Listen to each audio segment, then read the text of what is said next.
You are now tuned into the 2-Minute Warning, a live stream community conversation pertaining to social and political issues and how we can collectively resolve them. Powered by the Westside Gazette.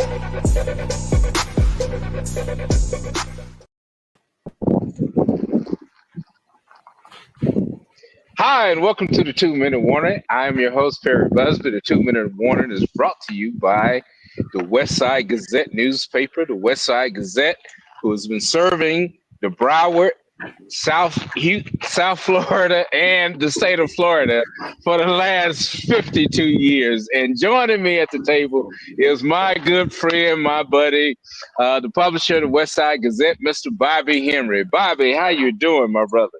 Hey, Perry, I am terrific and getting better. And it's 54 years. You want to take us back. 54? Oh, 54, no. Yeah. 54, that's all right. 54. And Perry, you look young. Thank you very much. And Perry, and we're not in Houston either. See, you out there in that. I'm all over the place, man. But that's okay, man. Please forgive me. Perry, look, man, look, that's okay. I love the genuine. Yeah, right. That word. I love that about you, man. So you all right. You good. We good. You know, it's just I'm just glad. We good, man. So where are you, man? You where are you? Man, I am wanted to add something different to the show, and I know our good friend David, right, who isn't here with us. He's always asking, tell us what's going on where you are. And man, I am privileged to sit here tonight at the mission of the Pasquayaki tribe. I live, my trailer is probably about 2.5 miles from this tribal grounds. And I'm here because this Saturday, which is the first Saturday of March, is always the annual celebration of a powwow. And so I've gotten a chance to understand that a powwow is really a spiritual event. It's a celebration, but it really is a spiritual event of giving yourself back, committing yourself back to your purpose, and as well as committing the village itself. And I'm sitting here because the powwow takes place, if you can kind of see over my shoulder, that is the ridge, and you see the cross. And if I just pan a little bit more over here, you'll see the church, the mission church. And so the powwow will happen right there in the shadows of this hill and the church. And as they say, it begins when the sun sits upon that mountain, and the spirit of the great eagle sits upon that cross. That is when rejuvenation begins. So they say all that to say that begins at 8 o'clock on Saturday. So, Wow. So starting at 8 o'clock is the powwow, and it goes on. It's a big festival, so I'm excited just to be a part of it and actually see a powwow. We've heard so much, and you know, Hollywood has given us myths that powwows were always about war.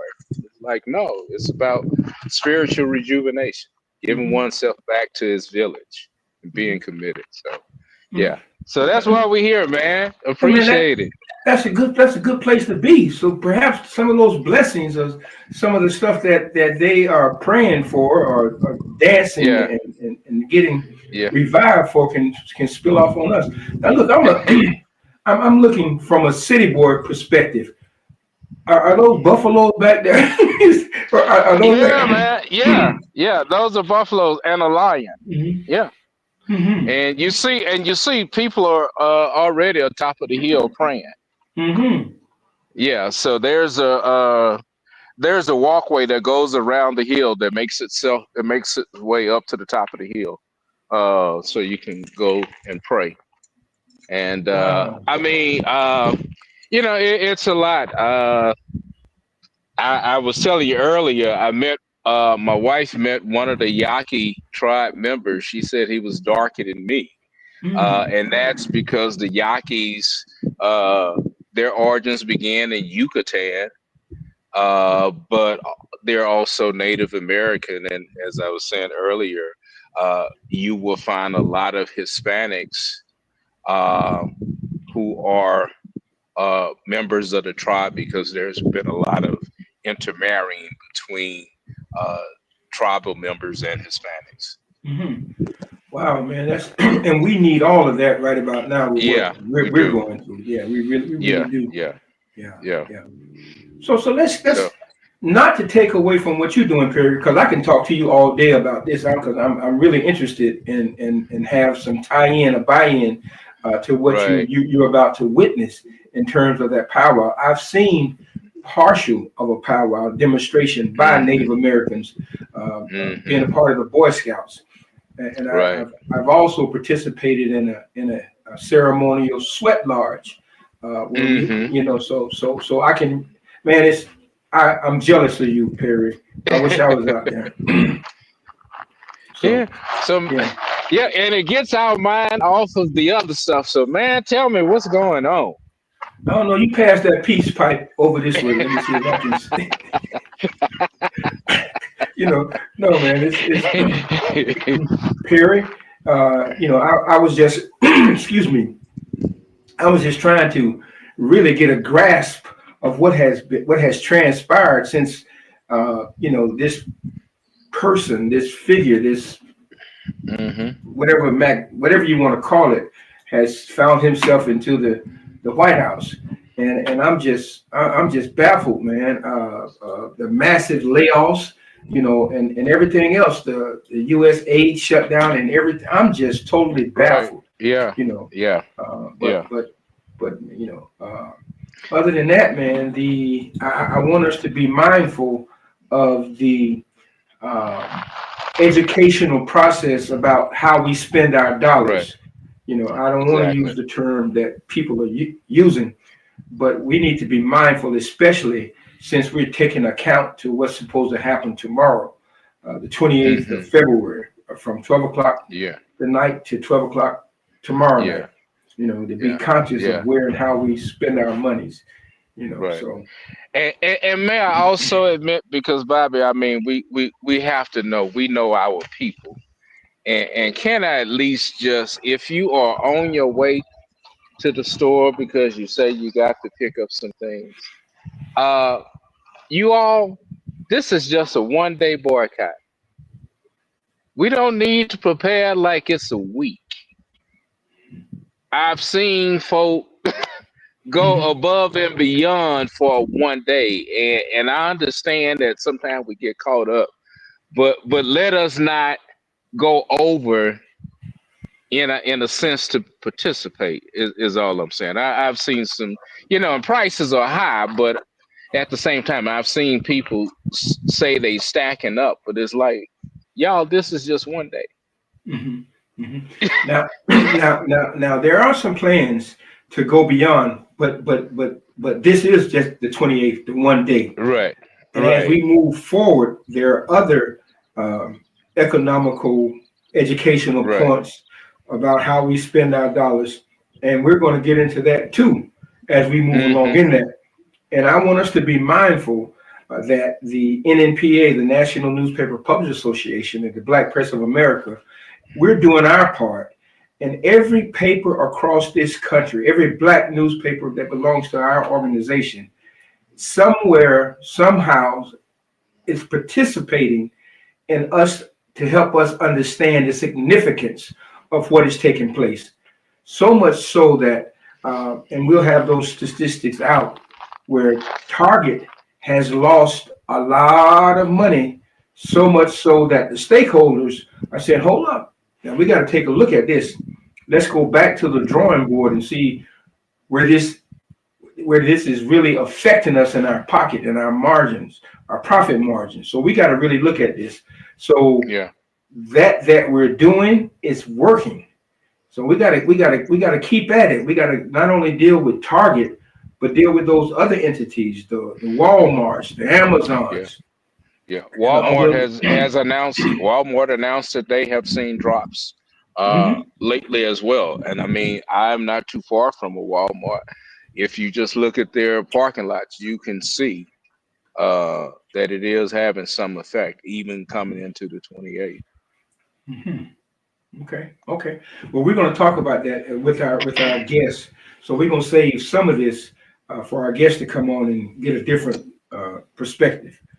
So, are you ready for that great sports aficionado? We're ready. Bring them on. Okay.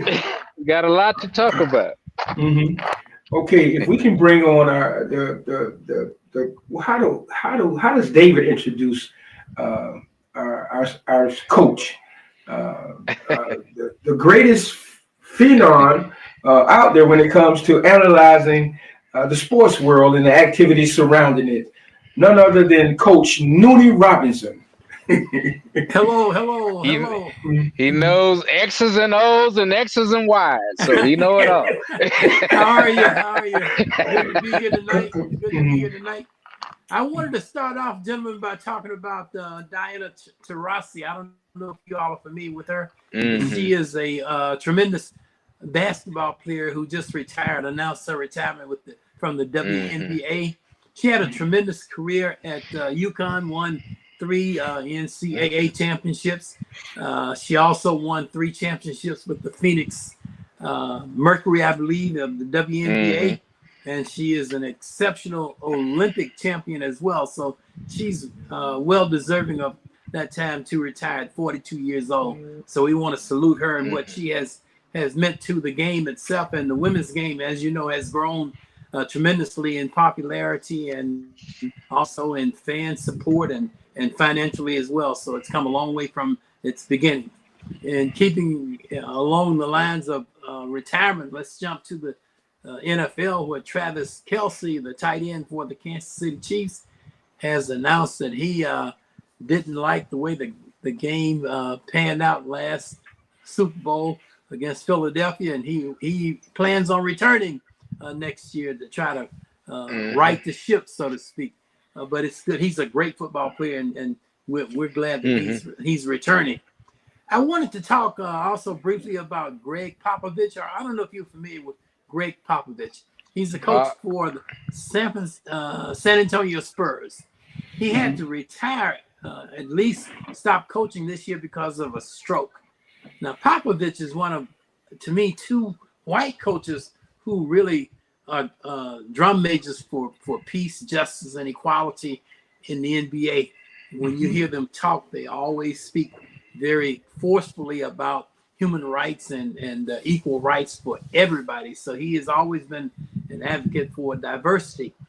He announced to his team that he would not be returning this year because of he wanted to concentrate on his health. But he has been a tremendous advocate for equal rights for the NBA and for us in general. And I just so admire him, along with Steve Kerr of the Golden State Warriors. They've been outspoken supporters of civil rights in this country.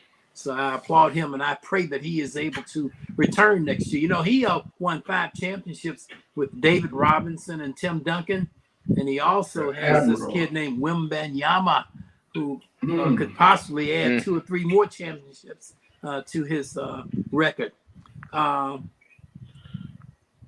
There are several teams in the NBA that are doing extremely well, but I want to concentrate right now on 2.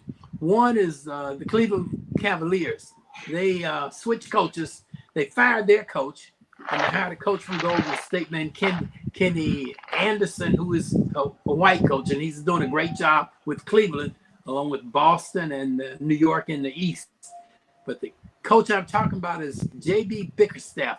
I don't know if that name rings a bell, but his dad used to coach Black History the Month. Washington Bullets. Let's remember Back in the that day, honoring Black Bernie, history isn't just for now February. he is at Detroit, and he's doing a tremendous job after being fired at Cleveland. He's doing a tremendous job with the Detroit Pistons, who haven't seen or even tasted a playoff in like 6 years. So we want to applaud him for his accomplishments are.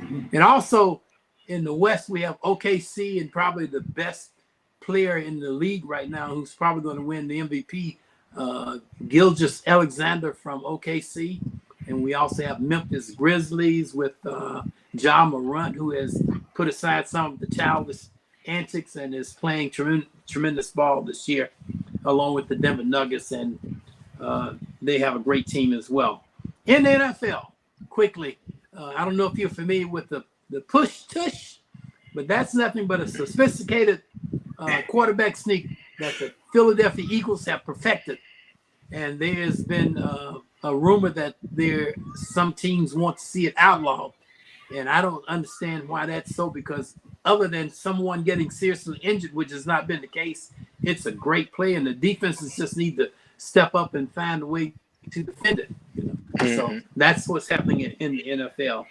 And just finally, with the NFL Network, I just wanted to applaud them for the Black History presentations that they've had during the month of February. Two in particular, one about Fritz Pollard, who was the first black head coach in the NFL in the 1920s. And they also did a great program on Jerry Rice and Marino Cassim, Alcorn and Mississippi Valley back in 1984 in the great battle that they had. And those are programs that I think should be broadcast 365. Sports is always giving. And I mean, I could spend an hour talking about it, but I know you have more important things to talk about, and I appreciate the time. But that's it for now. We'll see you next week. All right.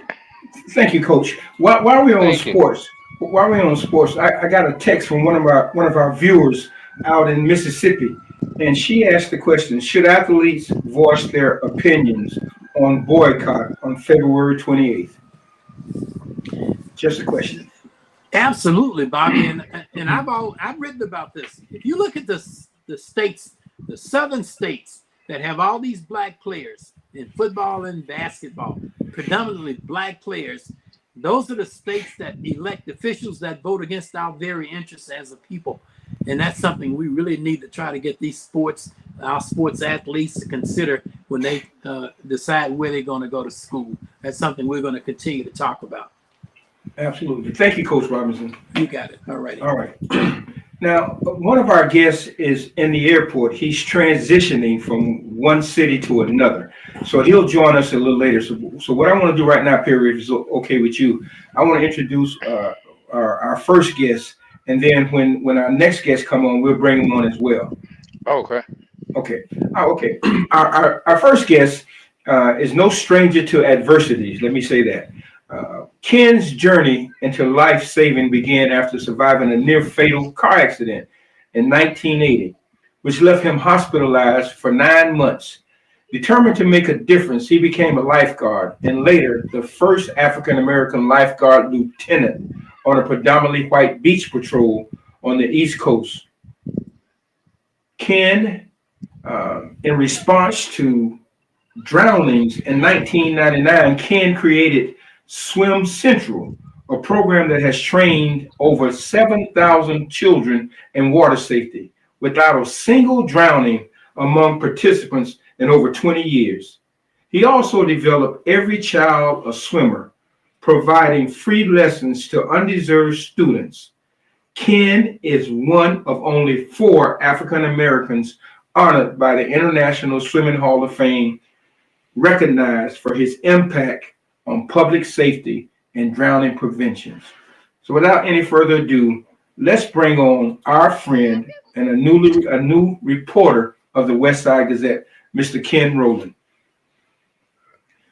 Good evening, Lieutenant Ken Roland. All right, boys and girls, ladies and gentlemen, it's your boy, Lifeguard Lieutenant Ken Roland. How you doing, Bobby? How you doing, Mr. Perry? Everything's good? Yes, sir. Great. Good to see you again. Mm-hmm. It's a pleasing pleasure to be here. Thank you so much for inviting me. Okay. Oh, good. by the way, Bobby, that's 700,000, not 7,000. Right. Thank you, Ken. 700,000. Thank you, man. What a tremendous record, man. So give us a little bit. Let's do this. I see our next guest. We're gonna bring both of y'all on together so we can work this thing out. Is that okay? So let's do this. I see our other guest has arrived in the studio. So let's bring him on. Brother Deric A. Gilliard, an award-winning journalist, author, and former federal communications leader. Gilliard served under 5 presidential administrations and was the National Communication Director for the Southern Christian Leadership Conference. He has written for USA Today, Time, and the Atlanta Daily World, and worked in communications for 2 HBCUs. So let's bring on our next guest, Mr. Deric Gilliard. What's happening, my brother? Well, it's really good to be here. I apologize to everybody for being late. I was letting Bobby know that getting through the world's busiest airport is more than a notion.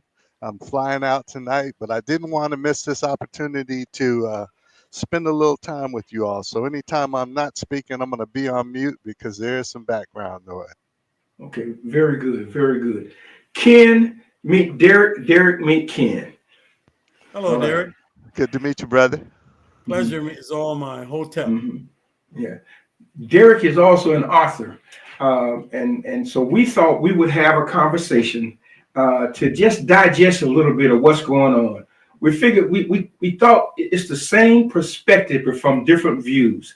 We have 2 distinct gentlemen here from different backgrounds, different upbringings, different raising, but they have the same perspective. If we could, I want to jump in on this. And Ken, I want to ask you, first of all, how has this life-death experience changed your life? This near-death experience, I'm sorry. Well, that is really the whole reason why I live and breathe today, is because I'm promoting. Can you hear me? Yeah, we can hear you.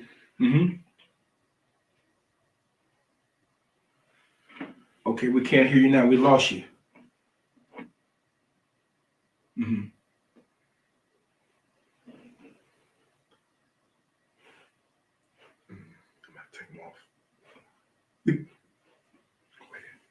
Okay, let's go. While you get that fixed, let's go over to Deric. Deric, you've written a book about your tenure, if you will, under the gentleman who's sitting in the White House now. Give us a little background to that. Sure. So as you mentioned, Bobby, I started in 1998. Always worked. Actually, I was hired by a white liberal nurse who was the regional director of the 8 southeastern states: Alabama, Mississippi, Georgia, Kentucky, Tennessee, Florida, North and South Carolina. And she said that her office needed to more accurately reflect the people we served in our region. And as you know, overall, it's the blackest region. It's the one with the most health disparities. It's the poorest region. It's the least educated region. And it's the region that is dealing with the deepest vestiges of slavery and Jim Crow. And so for me, it was great opportunity after I left the SCLC, where, that was a beautiful opportunity. Dr. Lowry retired, and it was time for me to move on. And so to continue to do work that for me was missional, helping people get health care. We were able to implement the Affordable Care Act / Obamacare. And our team, the only all-black team of the 10 regions in the country, was responsible. We didn't enroll anybody, but we coordinated the enrollment with the navigators, the federally qualified health centers, people like the NAACP and Children's Defense Fund. Just under 24% of all the people in the country that enrolled in the Affordable Care Act. So that was amazing. And then to go to work for the president who was intent on dismantling that, right? Replace and repeal, replace and repeal. And it was everything but the devil's spawn, the ACA was. So very quickly, I started to document everything that was going on in that administration, because it was very different than Clinton, Bush, Obama, or Biden. Okay, and I dare not ask you to compare that you witnessed then to see it come to fruition now. Was any of that indicated during your tenure there? It was, and it's that on steroids, because he was figuring things out then, but now he comes in with an agenda, Project 2025. It's laid out step by step, and he's following it, and he's removed all the guardrails that were there previously, right? Joint Commander C.K. Brown, gone, because he believes in diversity, DEI, and so I mean, just on and on and on. He's surrounding himself with a bunch of yes men, and even the Republicans at last time pushed back.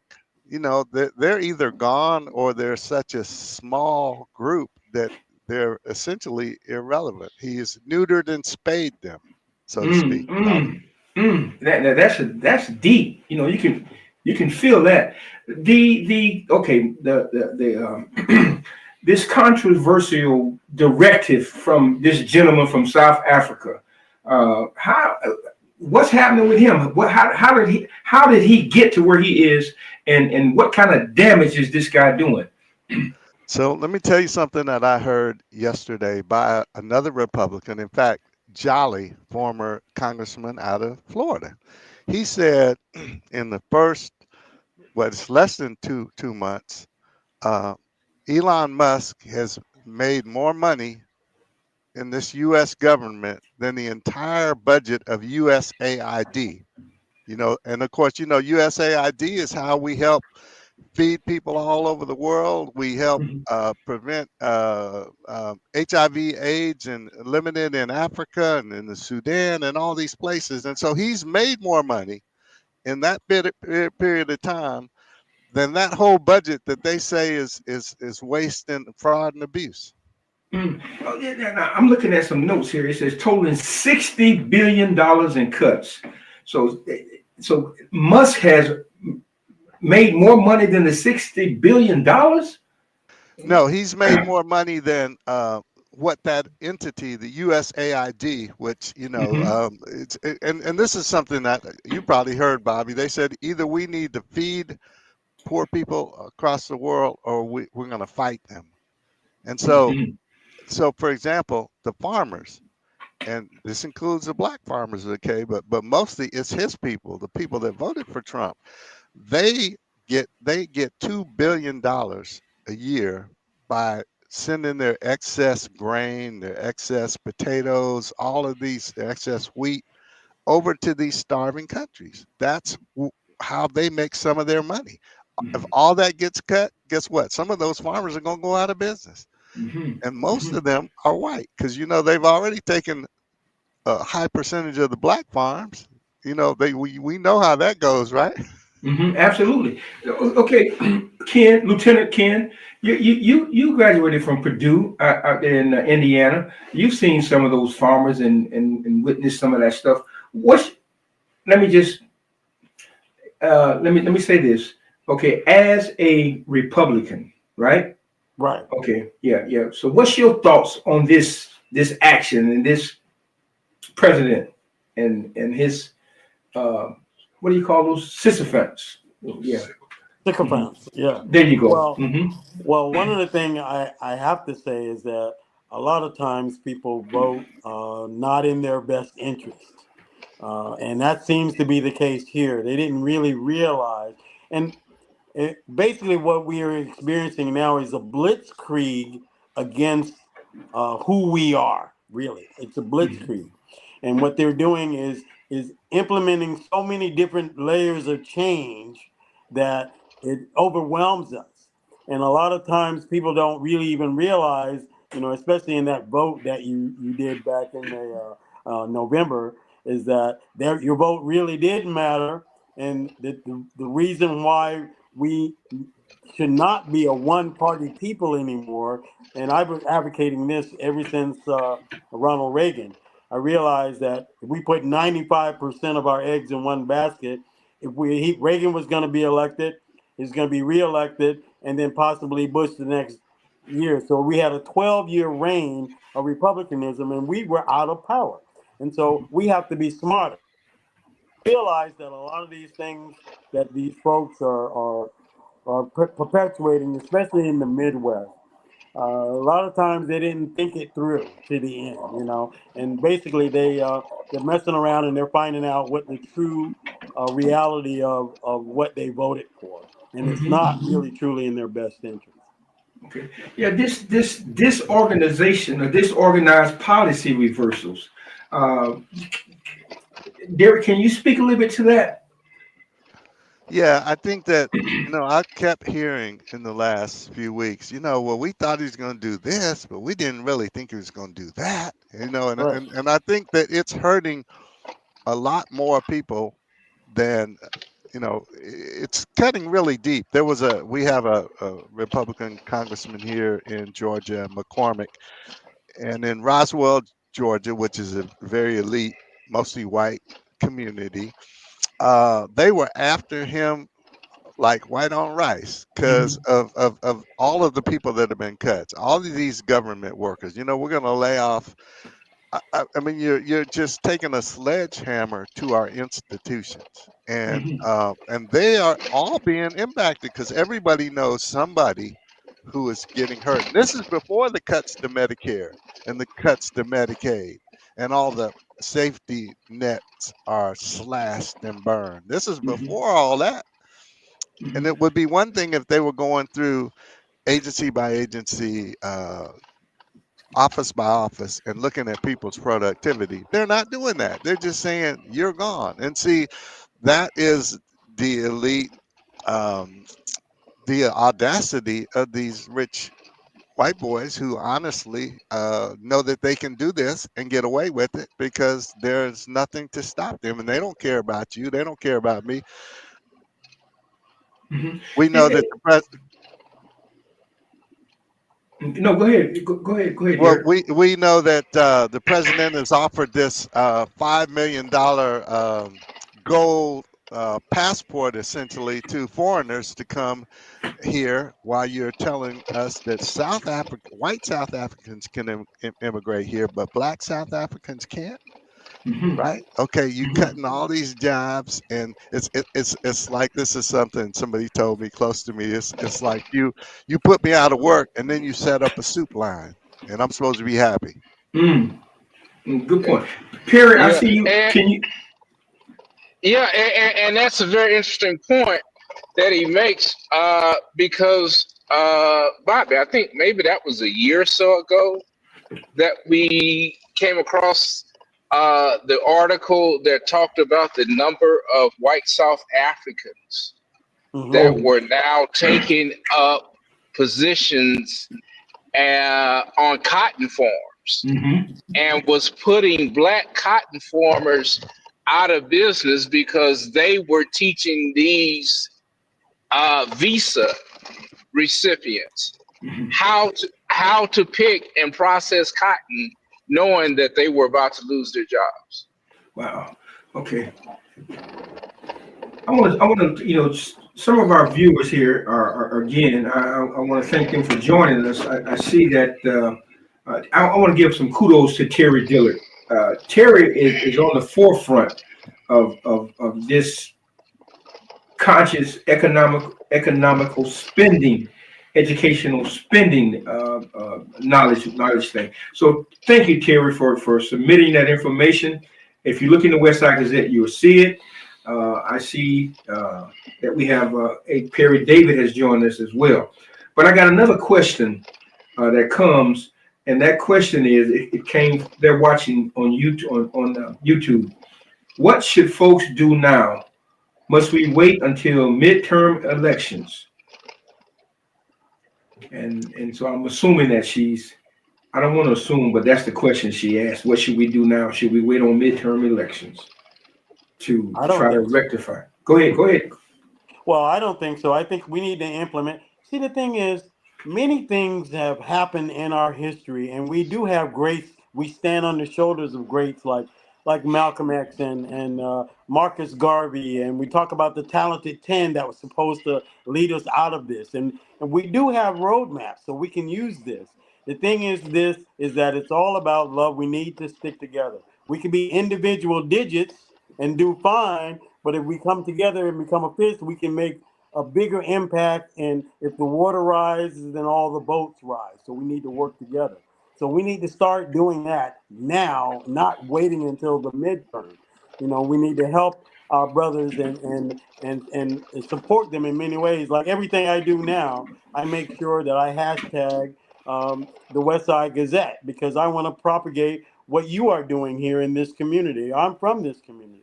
And so any other black businesses, we all need to do the same thing. So we need to band together, number one, economically, and support one another. Good point. Now Perry, I'm gonna jump around a little bit. As it pertains to the dismissal of several major investigations and lawsuits. If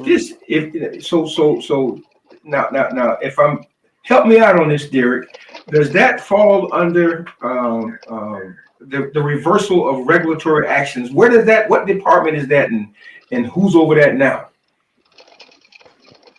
So ultimately, they end up getting to a couple layers of the court. Like, for example, today the Supreme Court suspended, because the lower court had said that Trump had to release the USAID money immediately. They gave him to midnight tonight, and so they gave him a stay. So you have all these levels. Now, for example, another thing that happened though yesterday or day before was one of the lower courts said that you could not fire all those probationary workers without cause. And so they have put a suspension on that. Now, that doesn't cover everybody, though. So, you know, it is confusing. And one of the things I did want to ask, and first of all, Lieutenant Roland, thank you for your service. My father fought twice in Nam and once in Korea. I tell people, Bobby, he was running from my mother, but he still did it, right? But one of the things that we can do, you know, there's supposed to be, I think it's supposed to start tomorrow, this national boycott, yes. Right? Yes. Target. I think we have to send a signal. You got to hit people in their pocketbooks. I'll tell you one of the things, Dr. Lowry, my old boss, the co-founder of the Southern Christian Leadership Conference, used to talk about was teaching your dollars some sense. Now, you remember back in the SCLC in the days that they implemented Operation Breadbasket. Jesse Jackson was really key to doing that, because when you withhold your money, the Montgomery bus boycott, when you withhold your money and you hurt people where it matters, and then they rethink, well, you know what, maybe we don't need to be doing this. Maybe we can't turn away from diversity, equity, and inclusion. We have to make a commitment to do that. And I think that if we don't do that, then they'll keep trampling over us, because they know that we don't care. It's like when they set up a store in our community and the service is poor, you're getting second-class goods and services. And if we continue to shop there, then and don't write letters to our congressmen and senators, that's the activism we have to be committed to doing. And Deric, that's a good segue into an article that Ken wrote in reference to one of the neighborhood stores. Ken, you want to give us just a little bit of brief of what's happening with that? Well, you know, one of the things is that I was noticing, you know, I had left my community and I came back, and I noticed a lot of different things, how my community has changed, the gentrification of my community. And the thing is that I went to a neighborhood store, and you know, they have, you know, people that don't look like us that are running the store. And so we're going in there, and they really have researched us and found out what our needs are and provided those needs for the community. And I applaud them for that. But the thing is, you're experiencing higher costs. Like if you use a credit card or a debit card, it's higher. You pay $1 extra. Or the other thing too is I didn't like how they gave us as far as customer service, talking to us any kind of way, that sort of stuff. So that really bothered me a lot. And I just wanted to know if it bothered anybody else. And so what I'm doing is now really doing an extensive expose on this store. And it's a popular store right in our neighborhood in Royal Palm. I'm a Royal Palm 954. And so what I'm going to do is do some interviews with some local people and ask them what do they think. I'm also going to reach out to the management there and see if we can right some of these wrongs, because that dollar is not being circulated in our community. It's being circulated wherever and they live in. Let me tell you, they live in. I did some Uber driving and I did some pizza delivery, and I can tell you the kind of neighborhoods that they live in. So those dollars are not circulating. They're not doing anything to help our community, the little leagues or anything like that. So I'm really interested to find out what other people think. And I have gotten some preliminary results. And this is not just indicative of Fort Lauderdale. It's nationwide. It's nationwide. You see this same phenomenon happening all over. And so that's really the gist of what I'm researching right and working on right now.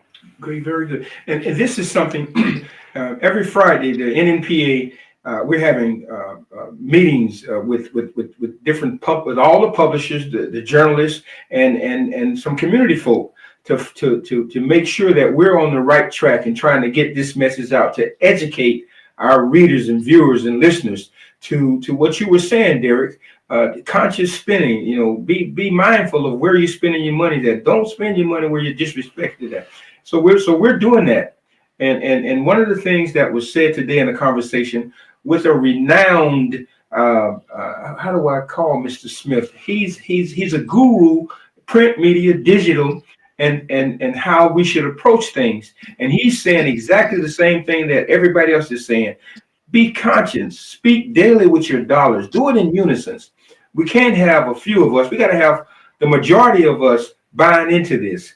So I appreciate what you said, Ken. Deric, you're shaking your head. What else is on your mind that you want to say? I see. No, I mean, and I love that because you're right. We are stronger together, and we have to.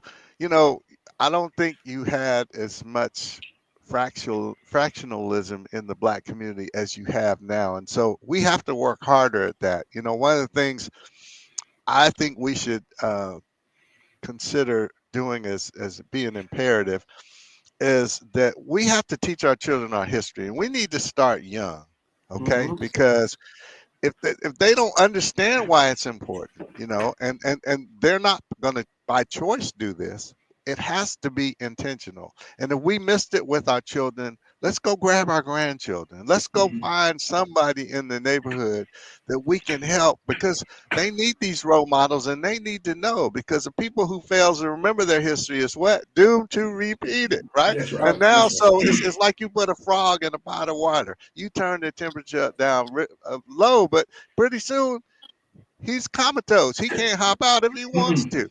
And so I think a lot of people just didn't understand what they were set up for. And so some of those people who are going to see their you don't have food stamps anymore, but their EBT cards cut and all of those things that they get now, then that would have motivated more of them to go out and vote.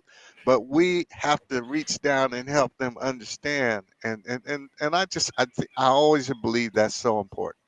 Sam, I was listening to Trump's cabinet meeting, and he called the brother up to say a grace. It was supposed to be a prayer, right? But that's what I'm.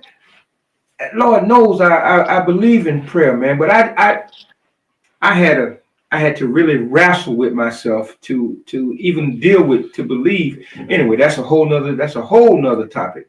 Let me see, Ken. Yes, sir. Okay. Being a Republican, is this what you signed up for? No, it's not. It's not at all what I signed up for. I mean, come on, let's go. But if you really think about it, I mean, most black folk, I mean, we are conservative in what we do. We are conservative spenders. We are conservative in ourself as far as social events as well too. But the thing is, I mean, if you look at history, we didn't just get this way.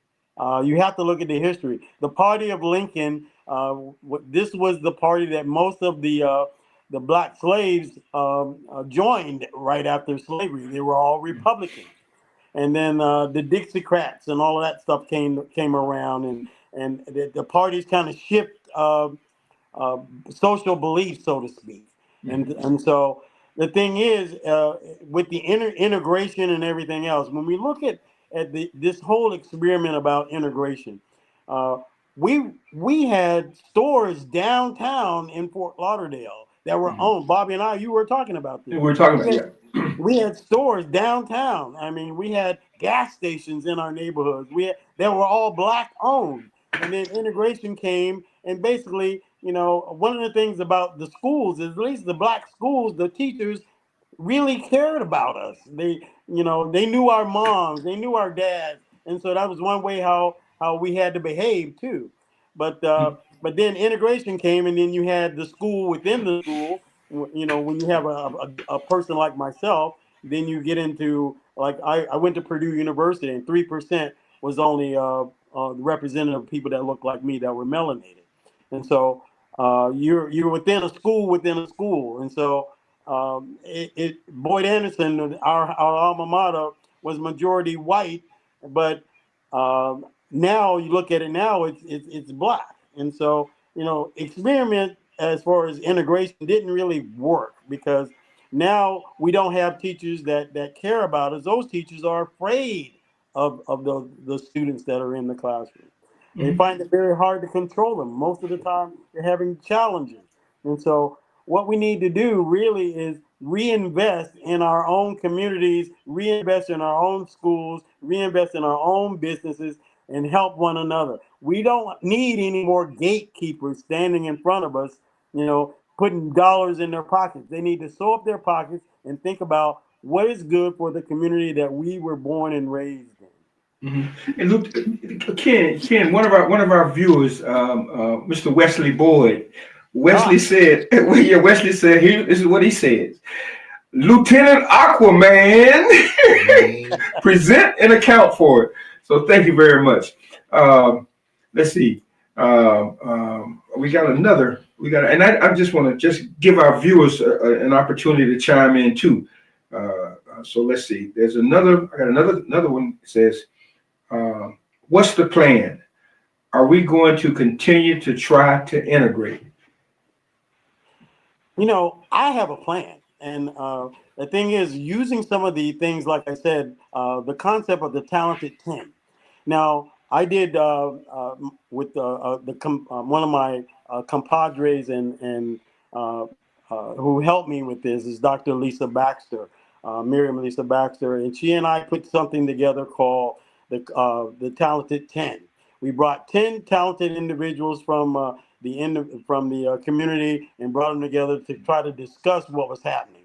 Then those 10 can divide into subgroups of 5 and sit down. You have subject matter experts in every area there. You have a guy who was representative of the community development. He worked for the Omni community development in Miami. There was another guy there who was David Wright, who's also was telling us about insurance and things like that. We had reverends on the panel. We had a U.S. attorney, Darrell Wilcox, on the panel. And so we have so many things that you have to have subject matter experts in everything.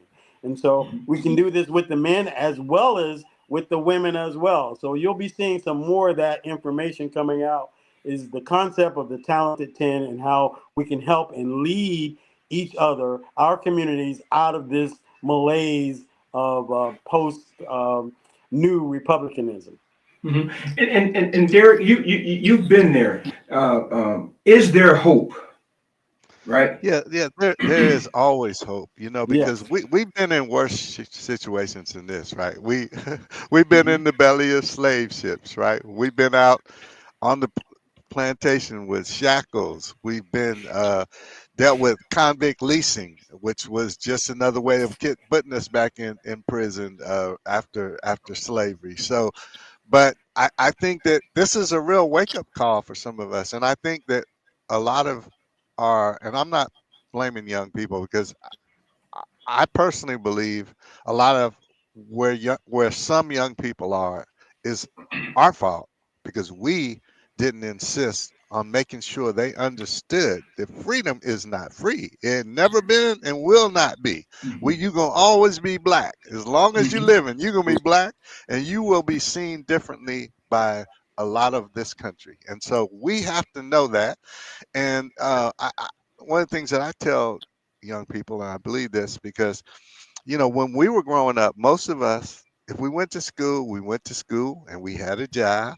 May have had two, but we didn't have the luxury of just doing one thing. It's like musicians back in the day. You could sing, but you probably played something too. So, while you build whatever you want, whatever you think we need to have, you cannot abandon the political system because too many people died for it, too many people bled for it, too many people sat in line and were spat upon and all of that. This is Black History Month. I want to acknowledge Ken, one of the great people from my first book, Dr. Robert Haling, the father of the Civil Rights Act of 1964. My first book, Bobby, was when I was running around the country with Reverend Lowry, dealing with all the things we deal with, the burning of the black churches, disparities in sentencing, all the hate crimes. I remember James Byrd being drugged, till he was dismembered, just educational tracking, all of these things. And I kept meeting all these people that had, for the most part, put their whole lives into this struggle for freedom, justice, and equality.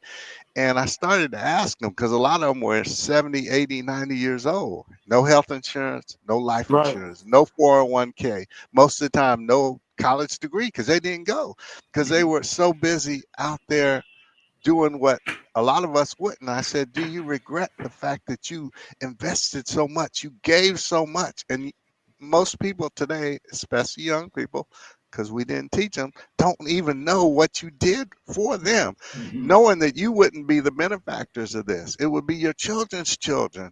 And they all started to get emotional and tell me what a great privilege it was, because they tore down the cotton curtain. They challenged America to be what it said it was. What we hold these truths to be self-evident. So one of them was Dr. Robert Haling that I was able to meet. And I'm told that I was the first person he gave an interview with. So we can't forget that, because we're going backwards, and we gotta stop the bleeding. Yeah, you're absolutely right. Okay, I got another from Bill Gray, Mr. Gray. He's watching it on YouTube. Mr. Gray is the director or curator for Harriet T. and Henrietta Moore's museum. And so his question, and we're trying to help raise monies for that. But his question is, what's the call to action? There's already a call to boycott retail buying on February the 28th. And I know that Pastor Jamal Bryant is promoting a fast beginning on the day of Lent, going for 40 days. And each day of that fasting period, there be a directive to follow. The NNPA will continue as the voice, the how do I say it? The voice that tells the truth for the people, not YouTube, not TikTok, but Black-owned media. We will have directives and educational articles to lead us through this whole period. So, Mr. Gray, I hope you got that. Now, I was hoping Perry would have made it home by now. So this question here, I wanted him to really dive into. It's about data and privacy concerns.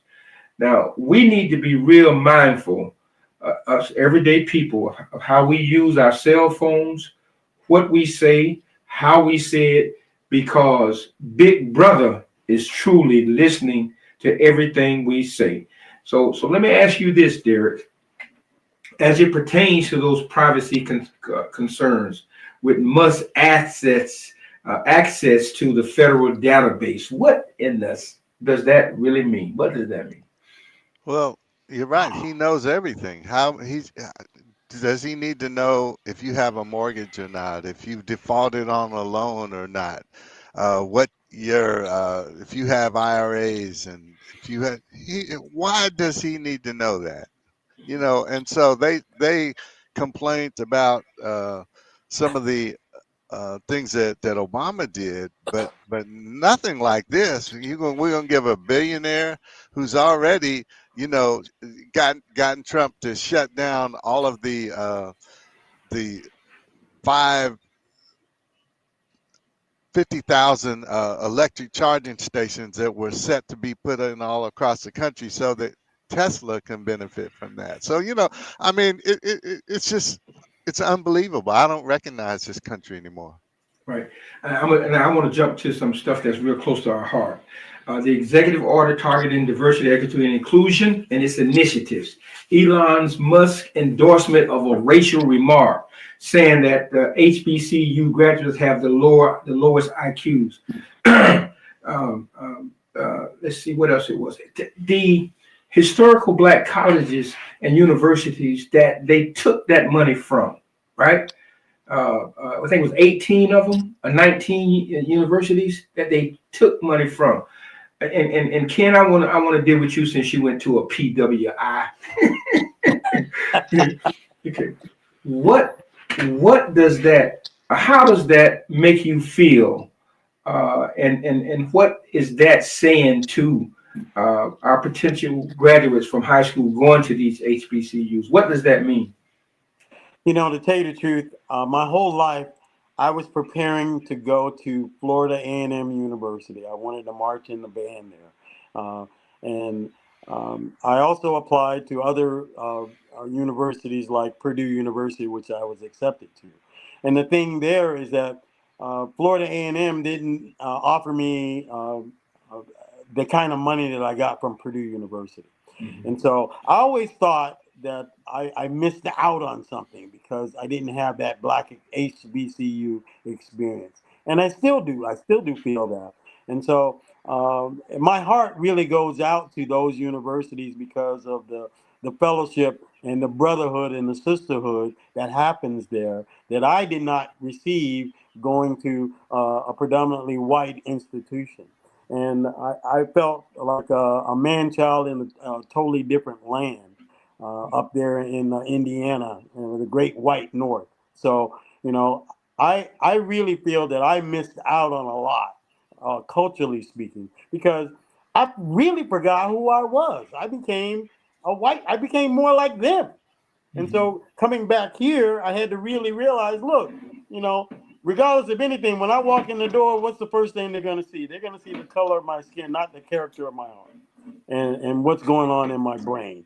And so the opportunities were there for me going to a university like Purdue University. The opportunities were there. The money, the funds were there. And so him cutting the budgets of historically Black colleges really just limits a lot of things, because you can't do anything without having something that was invented by someone who was a melanated person. And so a lot of those things, inventions, happen right there in those historically Black colleges. And we need to keep minding our own business when it comes to that. Mm-hmm. I want to back up for a moment. I see Perry is back. Perry, we touched on the subject of data privacy concerns, and you were informing me earlier about how we need to pay attention to our communicating devices and that. Could you give us a little bit on that, please? Okay, and I apologize. I was able to listen in on you, brothers. I was en route and my just couldn't get any Wi-Fi on my phone. But yeah, I think we are at a real serious time. I think when it comes to not just our data privacy, but just protection of our intellectual property, no matter how, whether that's an article or whatever. But we do see that we are now dealing with an administration that definitely has its eyes and arrows pointed at the media. And I think while most of it has been with the with mainstream press, I do see that Nancy do need to understand how that does play into this whole digital warfare that we are in now. I think one of the main things that came out of that I found surprising was when Musk sent out the email to have people respond with 5 bullet points. Many of the directors said, do not mention any other people's name. Do not mention any projects that you're working on. Do not mention any other mission critical information, because they are now we now understand that there are many ears within our communications. And I think that we have to take it appropriately. One of the things I was saying, Bobby, earlier is that if we aren't using VPN on our phones every day, then that's something we need to begin to communicate to our community who aren't quite adept in terms of understanding this new technology and this new way in which this information gathering and disinformation campaigns can take place. So I do, again, I think in terms of our Black media, even just between the text messaging, we do need to take those things critically now. Okay, thank you. Okay, I see we're at the top of the hour. Deric, you got a look of concern on your face. Is something that you want to share with us? Well, I actually went to a retirement today. One of my longtime federal workers with the FDA, and very interesting. There were several, of course, there. They all told me they're getting these letters every day, and in fact, the letters are not coming from a secure. They're not even coming from a secure mailbox. And so you're right. And there's not even a name on them yet. They're being told to do this. So there are a lot of concerns. And you're right, because we just don't know. And especially a lot of our people who aren't young and really technologically savvy. And so we have to, help protect people. Yeah, I know one of the things that there, again, just helping our leadership understand, one of the biggest arguments that really was a non-argument was whether or not he had read access or read-write access. The optimal question was he had access at all. If I have read access, it really doesn't matter if I have write. I have access. And the information is what's most important, not the ability for me to manipulate it, but just the fact that I have it. The data is important. You're absolutely right. Yeah. I was glad to see that at least 21 of those Doge workers resigned, because I don't know, maybe they finally figured out that they were being used to destroy their own institutions, their own countries. But at least it's good, and yet it's also scary, because what are they going to be replaced with? More sycophants, right? Right. Exactly. Yeah. I mean, because now I know many of you, I know Deric, you have, Ken, we've all worked in these entities where when you came on board, you had to sign so many authorizations and then finally get so many email signs off on access. My thing was, well, it wasn't just the fact that they were walking in. It was who is making this possible for them to have access. These are the people that you don't see. It's not just Trump saying they can do it. Someone had to make this happen with these sophisticated systems. And so that, to me, is the most concern, is not just the sycophants that we see on camera, but those who are bunkered in some places within our government who are just waiting for that command to go. Well, we fail from lack of knowledge, and that's the thing. We fail from lack of knowledge, and you don't have that experienced person that are letting you know, well, this is the reason why you don't do an action like just laying off people for this, because something may happen that may be a domino effect down the road, especially when you're talking about our veterans and things like that, how things might impact them. Yeah. So the safeguards have been removed, right? We have three bodies for a reason: judicial, Right. legislative, and executive. So the judicial is laying down, the legislative has been neutered and spayed, and the executive can do exactly what he wants. And he's put in, so all the guardrails have been removed essentially. I mean, there are a few, but nothing like when, because if they hadn't been removed, we wouldn't have had a President Biden, I don't believe, because I don't think he was going to leave on his own. But there were people, some generals in place. There were some people who simply wouldn't go along with the plan, even though he said, he said, let's march on the Capitol and fight like hell. Because if you want a country, that's what you got to do. Those people, they're not there anymore. Well, it's an oligarchy now. It definitely is an oligarchy. So, hey, I wish I had a gold card. Okay. Well, yeah. I mean, and in addition to keep seat was also the fact that he removed the whole JAG division. Yeah, he sure the did. judicial part of the Army. I mean, where does the Army go now?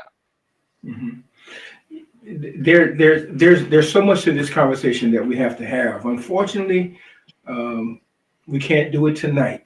So if we can go around and wrap it up, leaving our viewers with something to think about and an action step to take, that would be appreciative.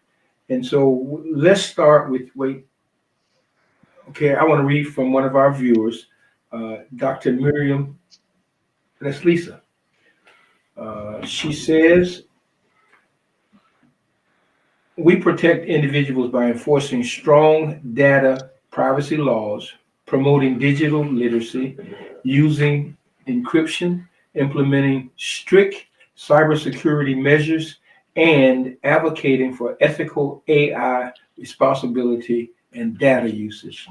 Thank you, Ms. Mary. Appreciate it. And I see our favorite attorney, Sandra Shafira, she just joined us, and her comment was, that's crazy.